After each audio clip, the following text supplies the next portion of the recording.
ایک بادشاہ کی بیوی بہت ہی خوبصورت تھی اور بادشاہ اس سے بہت زیادہ پیار کرتا تھا۔ جب ان کے ہاں بیٹی پیدا ہوئی تو بیٹی کی پیدائش کے بعد بادشاہ کی بیوی کا انتقال ہو گیا۔ بیوی کے انتقال کی خبر بادشاہ پر بجلی بن کر گری اور پھر وہ ہر وقت افسردہ رہنے لگا۔ بیوی کی وفات کے بعد وہ زیادہ تر شراب کے نشے میں ڈوبا رہتا اور باقی وقت خوبصورت کنیزوں کی صحبت میں گزار دیتا۔ وہ شراب کے نشے میں اتنا غرق ہو گیا کہ اسے اپنی بیٹی کی خبر تک نہ رہی، جو کہ اب تک محل کے ملازموں کے ہاتھوں پرورش پا رہی تھی۔ وقت گزرتا گیا اور بادشاہ کی بیٹی 20 سال کی ایک خوبصورت دوشیزہ بن گئی۔ بادشاہ کی بیٹی بالکل اپنی ماں جیسی تھی۔ ایک دن بادشاہ کی نظر اس پر پڑی تو وہ چونک گیا اور کافی دیر تک اپنی بیٹی کو دیکھتا رہا، جو جوان ہو کر بالکل اپنی ماں کی ہم شکل نکلی تھی۔ بادشاہ چونکہ شراب کے نشے میں ڈوب کر اچھے برے کی پہچان بھول چکا تھا، اس لیے اس کا دل اپنی ہی بیٹی پر آ گیا۔ اس نے سوچا اب جو بھی ہو اس سے شادی ضرور کروں گا، لیکن کیسے؟ یہ بات اس کو پریشان کر رہی تھی۔ وہ ایسا کام کر کے اپنی رعایا کو اپنے خلاف نہیں کرنا چاہتا تھا اور یہ بھی جانتا تھا کہ یہ بہت بڑا گناہ ہے، لیکن وہ عورتوں کے ساتھ گناہ کرنے کی عادت کے ہاتھوں مجبور تھا۔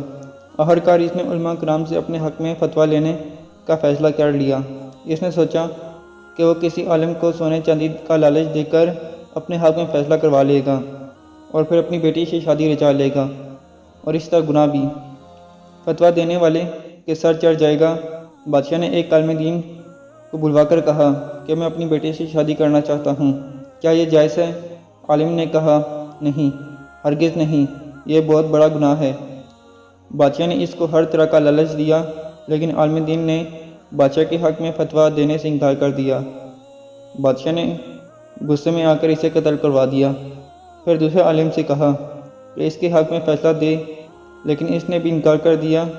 بادشاہ نے اسے بھی قتل کروا دیا اور اس طرح پھر تیسرے عالم دین کو بھی قتل کروا دیا۔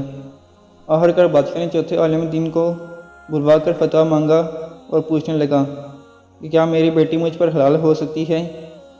میری بیٹی میری بیوی بن سکتی ہے؟ عالم دین نے کہا ہاں، بن سکتی ہے، اس میں کوئی مضائقہ نہیں ہے۔ بادشاہ یہ سن کر بہت حیران ہوا اور پوچھا کہ وہ کیسے؟ عالم دین نے بادشاہ کی آنکھوں میں دیکھ کر کہا، اے بادشاہ، اللہ تعالیٰ کے نبی کا فرمان ہے کہ جب تم حیا نہ کرو تو پھر چاہے جو مرضی کرو۔ جب تم نے بے حیا بن کر سوچ ہی لیا ہے تو تم پر سب کچھ جائز ہے، کیونکہ تم بے حیا بن چکے ہو۔ اتنا سننا تھا کہ بادشاہ کو اپنی غلطی کا احساس ہوا اور وہ رونے لگ گیا اور اپنے گناہوں کی معافی مانگنے لگا۔ اس دن کے بعد بادشاہ نے اپنے گناہوں سے سچی توبہ کر لی۔